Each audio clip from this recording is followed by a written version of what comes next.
Peygamberimiz aleyhissalatu vesselam aydypdyr, zenanalar aydypdyr bir wagt. Ay musulman zenanalar diýipdir.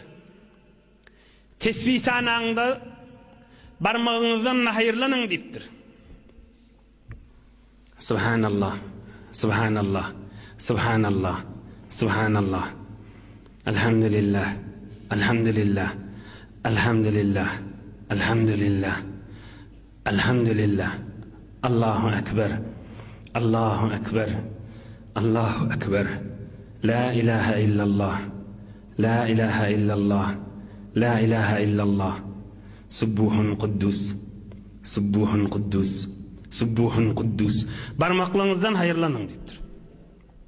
فَاِنَّهُنَّ مَسْئُولَاتٌ مُسْتَنْتَقَاتٌ. Barmaklardan da sorulacak deyiptir.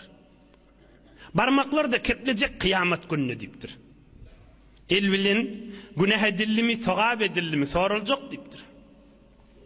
Tesbih sanağınızda barmaklardan da hayırlanın deyiptir. وَلَا تَغْفُلْنَ فَتَنْسَيْنَ الرَّحْمَةِ.